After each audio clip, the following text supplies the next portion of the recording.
They managed to avoid getting caught, and the next thing Percy knew, he was in a cab heading to Camp Half-Blood with Annabeth, who kept her eyes off him. He had no idea what got into her, but she listened when he explained about the fight with Kelly. Then she told him that she had a monster-infested spring in San Francisco and had to come back to camp twice since Christmas. Neither of them still had any clues about the whereabouts of Nico D'Angelo. Long story. "Any word on Luke?" Percy asked. As soon as he said it, he felt stupid. He knew it was a touchy subject for her. She would never admit it, but Percy knew Annabeth had always liked Luke Castellan, and apparently that didn't change even after he had betrayed them and joined the evil Titan Lord Kronos. "What about Grover?" Percy asked. "He's at camp," she said. "We'll see him today.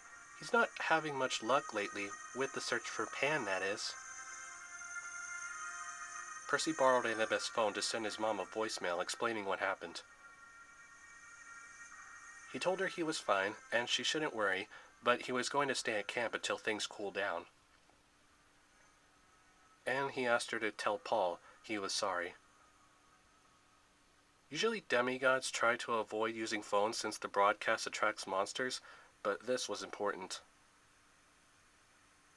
Minutes later, they were rolling into the countryside of northern Long Island. The taxi exited on Route 25, leading into the woods along the north shore until a low-rigged hill appeared on the left, and Annabeth asked the driver to stop. "Der ain't nothing here, miss," said the driver. "You sure you want out?" "Yes, please," she said. She paid up, and they stepped out in front of Half-Blood Hill. They saw Peleus the dragon, who was hired to guard the golden fleece as it hung on the pine tree, maintaining the camp's magic borders. He let Annabeth scratch under his chin, and steam hissed from his nostrils. "Keeping everyone safe, boy? That's good," she said. Camp Half-Blood was looking really peaceful today. Annabeth said she had to go talk to Clarice, and she just jogged her way down the woods, leaving Percy alone again. That seemed too weird even for words. Since Clarice LaRue was the #1 bully at the camp, why would Annabeth have any reason to go near her unless it depended on the fate of the world? Percy decided things got weird enough today that it was time for sword practice in the arena. That always cheered him up in times like this. When he got there, he almost peed his pants. In the middle of the arena was a big, scary, hairy, black hellhound. He wondered how it got past the magic boundaries created by the Golden Fleece's magic. On top of that, how did it even sneak past all those people in the camp and into the arena? But he had no time to worry. He pulled out his sword and charged. Right when he was about to bring down his blade, it was blocked by another blade. "Whoa, whoa, hold on there, lad. This one's no threat. She is my pet," the man said. Who are you?" Percy asked. "I am Quintus, and this is Mrs. O'Leary." "Woof!" From just seeing the way the dog replied to the sound of her name, Percy realized she wasn't angry, she was excited. And the man seemed in pretty good shape for an older guy. He looked like he was somewhere in his 50s. He had short gray hair and a clean gray beard. He wore black mountain climbing pants and a bronze breastplate strapped over an orange Camp Half-Blood shirt. Sorry. My name's Percy. So, how exactly did you even manage to get a hellhound for a pet?" "A lot of close calls with death and giant chew toys," Quintus answered. "I'm a sword instructor, you see, and I volunteered to help out while Dionysus, or Mr. D, is away." "You mean he's not here at camp?" Percy asked. "I believe he's gone to find some old friends and see if they're on the right side," said Quintus. Despite the fact that Mr. D usually worked here as the camp's director and always tried to make the campers' lives miserable, if he was gone, that was the best news Percy had all day. "You're going to love all the activities I planned," said Quintus. "They didn't have camps like this when I was a boy." "Wait, you mean you're a half-blood?" Percy asked. Yes, Quintus said. Why does that surprise you so? Sorry, said Percy. It's just that I thought I never really seen a demigod as old as me. Yes, I know. It's quite rare. The guy was pretty smart, and he was right. Percy heard how most demigods die very young. That all depended on how many monsters you came across, and if you still had enough strength left to fight. But Percy never really imagined running into an adult demigod in person. Quintus could have easily been at the right age to be a father of fully grown children.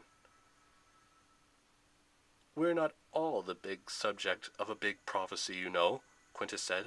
You know about that? I've heard a few things.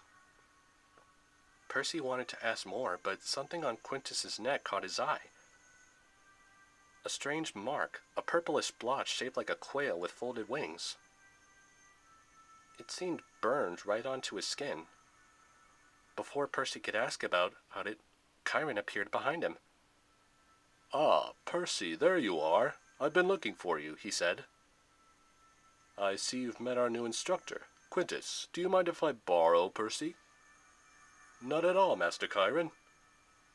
No need to call me Master, Chiron said, though he sounded pleased. Come, Percy, we have much to discuss. As they were walking away, Percy whispered to Chiron and said, Quintus seems kind of... Mysterious? Yes, maybe, Chiron said, but he is a very qualified half-blood and an excellent swordsman. I just wish I understood... Well, it doesn't matter right now. First things first, Percy. Annabeth told me you've met some Ampusi. He explained to him about the fight at the school and how Kelly had exploded into flames. But Chiron said that exploding into flames is a way for Ampusi to escape. In other words, she didn't die. He also said that men usually don't survive going up against them and fall right under their spell. Percy also mentioned that he probably wouldn't have escaped if it hadn't been for Rachel. Quite ironic to be saved by a mortal, but we owe her a debt. But for now, we must attend the Council of Cloven Elders. Grover will want you there. He let Percy ride on his back, and they galloped into the woods. A minute later, they stopped in front of a glade with wildflowers. Percy would have thought he'd already seen this place after playing Capture the Flag in these woods so many times. 3 old satyrs sat in throne chairs made of plants. Their names were Marion, Linnaeus, and Silenus.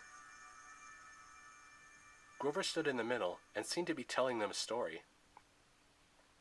Over on the right stood Annabeth, Clarice LaRue, and another girl who Percy didn't recognize.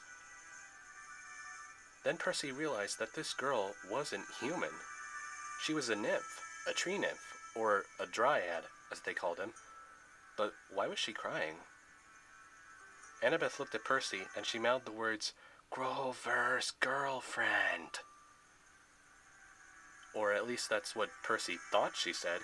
He never really even thought about Grover ever having a girlfriend. He wondered if Grover had just recently met this girl, or maybe he hadn't had much time to be with her since he'd been protecting so many half-bloods and searching for Pan. "It's going terribly," she sniffled. No, he'll be fine, Juniper," Annabeth said, patting her shoulder. "Master Underwood," the council member on the right shouted, cutting off whatever Grover was trying to say. "Do you seriously expect us to believe this?"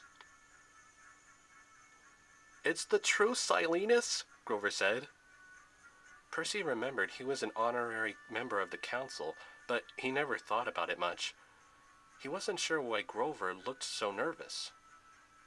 "Master Underwood, for 6 months, we have been hearing these scandalous claims that you've heard the wild god Pan speak."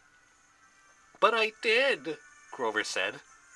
"I've had it up to my horns with this nonsense, as if the wild god would speak to Master Underwood out of all members of the Cloven Elders," said the satyr on the left.